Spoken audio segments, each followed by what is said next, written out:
2020ರ ಅಪಘಾತದ ಬಗ್ಗೆ ನಟಿ ರಿಷಿಕಾ ಹೇಳಿದ್ದೇನು. ಅವತ್ತು ಕಾರ್ ಡ್ರೈವಿಂಗ್ ಮಾಡ್ತಾ ಇದ್ದ ರಿಷಿಕಾ ಸಿಂಗ್ ನ್ಯೂಸ್ 18ಗೆ ಈ ಬಗ್ಗೆ ಇನ್ ಡೀಟೇಲ್ ಆಗಿ ನಟಿ ರಿಷಿಕಾ ಸಿಂಗ್ ಮಾತಾಡಿದ್ದಾರೆ. ಎಕ್ಸ್ಕ್ಲೂಸಿವ್ ಆಗಿ ಆ ಘಟನೆಯನ್ನ ಎಕ್ಸ್ಪ್ಲೈನ್ ಮಾಡಿದ್ದಾರೆ.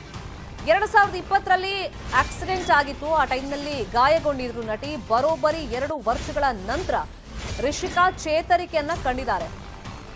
ಅವರೊಂದಿಷ್ಟು ಡೀಟೇಲ್ ಆಗಿ ಹೇಳಿರೋದೇನು ಅಂದ್ರೆ, ಅವತ್ತು ನಾನು ಕಾರನ್ನ ಡ್ರೈವ್ ಮಾಡ್ತಾ ಇರಲಿಲ್ಲ. ಚೇತರಿಸಿಕೊಂಡಿರುವಂತಹ ವಿಡಿಯೋನ ಶೇರ್ ಮಾಡಿದ್ರು ರಿಷಿಕಾ. ಆದಷ್ಟು ಬೇಗ ಸಿನಿಮಾ ಕೆಲಸಕ್ಕೆ ವಾಪಸ್ ಆಗುವಂತ ವಿಶ್ವಾಸದಲ್ಲಿ ಅವರಿದ್ದಾರೆ. ಎಲ್ಲದರ ಬಗ್ಗೆನೂ ನ್ಯೂಸ್ 18 ಜೊತೆ ರಿಷಿಕಾ ಸಿಂಗ್ ಎಕ್ಸ್ಕ್ಲೂಸಿವ್ ಆಗಿ ಮಾತನಾಡಿದ್ದಾರೆ.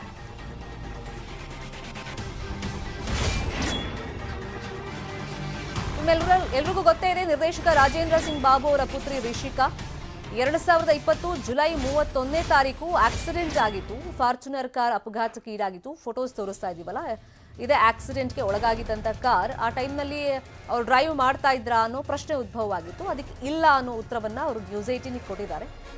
ಇನ್ನು ರಿಷಿಕಾ ಜೊತೆಗೆ ಜೈ ಜಗದೀಶ್ ಪುತ್ರಿ ಅರ್ಪಿತಾ ಅವರಿದ್ರು.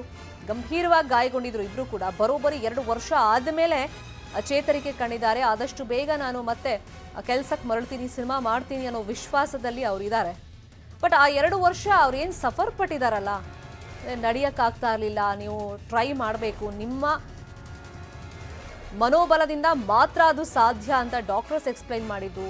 ಅದಾದ್ಮೇಲೆ ಇವ್ರು ಮಾಡ್ಕೊಂಡಂತ ತಯಾರಿಗಳು ಎಲ್ಲದರ ಬಗ್ಗೆನೂ ನ್ಯೂಸ್ 18 ಜೊತೆ ರಿಷಿಕಾ ಮಾತಾಡಿದ್ದಾರೆ. ಇನ್ ಫ್ಯೂಚರ್ ಆಲ್ಸೋ, ಬಿಕಾಸ್ ನಾನು ಅಷ್ಟು ಕಾರೇ ನಾನು ಜೋರಾಗಿ ಹೋಗೋದೇ ಇಲ್ಲ, ಕಂಟ್ರೋಲಲ್ಲಿರುತ್ತೆ ನನಗೆ. And I have driven like many off roading events and all that. So I am A proper driver. Anyway, so ಅವನ್ನ ಕರ್ಕೊಂಡು ನಾವು ಹೊರಟಾಗ ಅವನು ಸ್ವಲ್ಪ ನಿದ್ದೆಯಲ್ಲಿದ್ದ. ಆ್ಯಂಡ್ ನಾನು ಬೇರೆ ಮಲಗಿದ್ದೆ, ಸೀಟ್ ಬೆಲ್ಟ್ ಹಾಕ್ಕೊಂಡಿರಲಿಲ್ಲ. ಇವಳು ಏನೋ ಫೋನಲ್ಲಿದ್ಲು.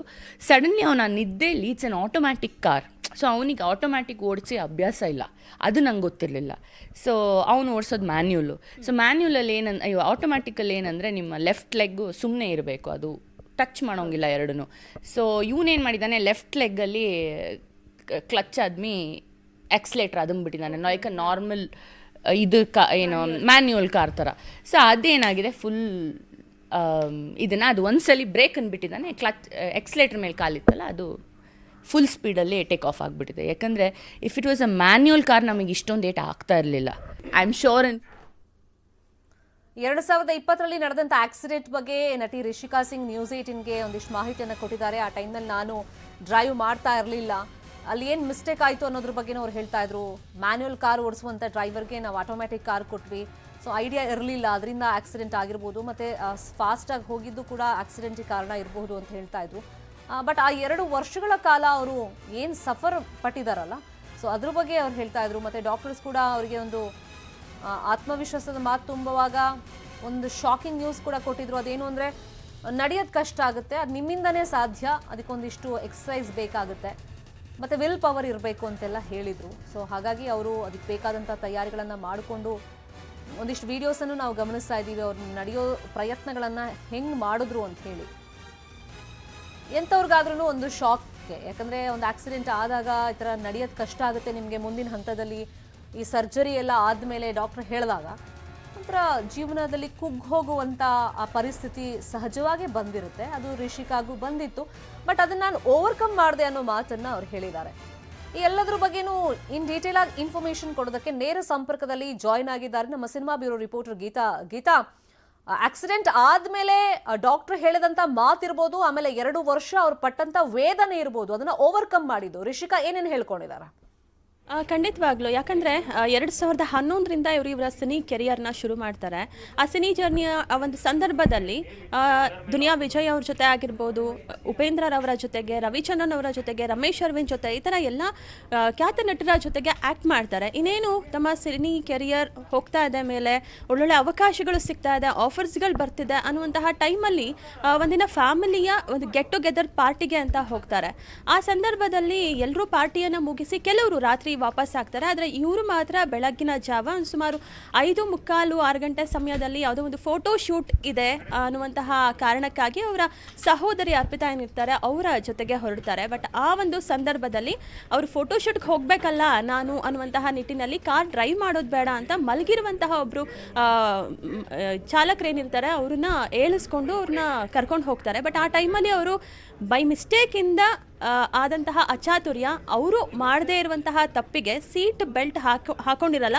ಸೊ ಅದು ಇವರ ಮೇಲೆ ಇಂಪ್ಯಾಕ್ಟ್ ಆಗುತ್ತೆ. ಆ ಒಂದು ಸಂದರ್ಭದಲ್ಲಿ ತೀವ್ರವಾಗಿ ಗಾಯಗೊಳ್ತಾರೆ ರಿಷಿಕಾ ಅವರು. ಅವರನ್ನು ನೋಡಿದವರು ಎಂಥವರು, ಇವರು ಮತ್ತೆ ಹೇಳೋದು ಕಷ್ಟ, ಇಷ್ಟೇ ಇವರ ಸಿನಿ ಕೆರಿಯರ್ ಮುಗೀತು, ಇದು ಇಲ್ಲದ ಹಾಗೆ ಎಷ್ಟೋ ರೀತಿಯ ಮಾತುಗಳು ಕೇಳಿಬರುತ್ತೆ. ಆದರೆ ಡಾಕ್ಟರ್ ಅವ್ರಿಗೆ ಹೇಳೋದು ಒಂದೇ, 70-30 ನಾವಿನ್ನೇನು ಹೇಳೋಕ್ಕಾಗಲ್ಲ, ಇನ್ನೇನೇ ಇದ್ರೂ ನಿಮ್ಮ ಒಂದು ಶ್ರಮದ ಮೇಲೆ, ನಿಮ್ಮ ಒಂದು ಕಾನ್ಫಿಡೆನ್ಸ್ ಮೇಲೆ ನೀವು ಏನು ಮಾಡ್ತೀರಾ ಅನ್ನೋದನ್ನ ಯೋಚನೆ ಮಾಡಬೇಕು ಅನ್ನುವಂತಹ ರೀತಿಯಲ್ಲಿ ಹೇಳ್ತಾರೆ. ಆ ಒಂದು ಸಂದರ್ಭದಲ್ಲಿ ಸುಮಾರು ಒಂದು ವಾರಗಳ ಗಟ್ಟಲೆ ಅವರು ಕೌನ್ಸೆಲಿಂಗ್ ಕೂಡ ಪಡಿತಾರೆ. ಈ ಎಲ್ಲದನ್ನ ಮೀರಿ ಅವರಿಗೆ ಸಪೋರ್ಟ್ ಆಗಿ ನಿಂತಿದ್ದು ಅಂತ ಹೇಳಿದ್ರೆ ಅವರ ಫ್ಯಾಮಿಲಿ. ನಾವು ನೋಡಿದ್ದೀವಿ ಅವರ ಫ್ಯಾಮಿಲಿ ಅಂತ ಹೇಳಿದ್ರೆ ಖಂಡಿತವಾಗ್ಲೂ ಸಿನಿಮಾ ಇದರಲ್ಲಿ ಇರುವಂಥವರು, ಅವರ ತಂದೆ ಪ್ರಸಿದ್ಧ ನಿರ್ದೇಶಕರು, ಅವರ ಅಣ್ಣ ಆಗಿರ್ಬೋದು, ಅವರ ಅತ್ತೆ, ಎಲ್ಲರೂ ಕೂಡ ಸಿನಿಮಾ ರಂಗದವರು. ಸೊ ಅವರೆಲ್ಲರೂ ಕೂಡ ಅವರಿಗೆ ಸಪೋರ್ಟಿವ್ ಆಗಿ ನಿಲ್ತಾರೆ. ಆ್ಯಂಡ್ ಈಗ ಚೇತರಿಕೆಯನ್ನು ಕಂಡಿರುವಂಥದ್ದು, ಇವಾಗಲೂ ಕೂಡ ಅವರು ಮೆಡಿಕೇಷನಲ್ಲಿ ಇದ್ದಾರೆ. ಬಟ್ ಅವರು ಮಾಡಿದಂತಹ ಯೋಗ, ಅವರು ಮಾಡಿದಂತಹ ಒಂದು ಜಿಮ್ ವರ್ಕೌಟ್ ಆಗಿರಬಹುದು, ಇದರಿಂದಾಗಿ ನಾನು ನನ್ನ ಫಿಟ್ನೆಸ್ನಿಂದಾಗಿ ಇಷ್ಟು ಬೇಗ ನಾನು ಚೇತರಿಕೆ ಕಾಣೋದಕ್ಕೆ ಕಾರಣ ಆಯಿತು ಅನ್ನುವಂತಹ ಒಂದು ಮಾತನ್ನು ಅವರು ಹೇಳ್ತಾರೆ. ಒಟ್ಟಲ್ಲಿ ಹೇಳೋದಾದರೆ ನನ್ನ ಲೈಫ್ ಮುಗೀತು, ಇನ್ನು ನನ್ನದೇನೇ ಇದ್ರೂ ಹೊರಗಿನ ಪ್ರಪಂಚಕ್ಕೆ ಹೋಗೋದಕ್ಕಾಗಲ್ಲ ಅಂತಿದ್ದವರು ಈಗ ತಮ್ಮ ಮುಂದಿನ ಸಿನಿಮಾದ ತಯಾರಿ ಮಾಡ್ಕೊಳ್ತಿದ್ದಾರೆ. ಅವರು ಆಕ್ಸಿಡೆಂಟ್ಗೊಳಗಾಗೋಕ್ಕಿಂತ ಮುಂಚೆ ಅವರೊಂದು ಸಿನಿಮಾ ಅನೌನ್ಸ್ ಆಗಿತ್ತು, ಅದರ ಹೆಸರು ದೇವಯಾನಿ ಅಂತ. ಆ ಒಂದು ಟೈಟಲನ್ನು ಚೇಂಜ್ ಮಾಡಿ ಆ ಟೈಟಲ್ ಬಿಟ್ಟು ಇನ್ನೇನು ಕೆಲಸವನ್ನು ಶುರು ಮಾಡ್ತಿದ್ದಾರೆ. ಟೈಟಲ್ ಬದಲಾಗುವಂತಹ ಸಾಧ್ಯತೆ ಇರೋದ್ರಿಂದ ಇವರು ಪೂರ್ತಿ ಪ್ರಮಾಣದಲ್ಲಿ ಆಕ್ಟಿಂಗ್ ಜೊತೆಗೆ ನಿರ್ದೇಶನದಲ್ಲೂ ಕೂಡ ರಿಷಿಕಾ ಅವರು ತಮ್ಮನ್ನು ತೊಡಗಿಸಿಕೊಳ್ಳುವಂತಹ ಸಮಯ ಆದಷ್ಟು ಬೇಗ ಬರ್ತಾ ಇದೆ. ಶರ್ಮಿಕ್, ಥ್ಯಾಂಕ್ ಯು ಗೀತಾ ತಮ್ಮೆಲ್ಲ ಇನ್ಫಾರ್ಮೇಶನ್ಗೆ. ಮತ್ತಷ್ಟು ಸುದ್ದಿ ನೋಡೋಣ ಬ್ರೇಕ್ ಆದ್ಮೇಲೆ.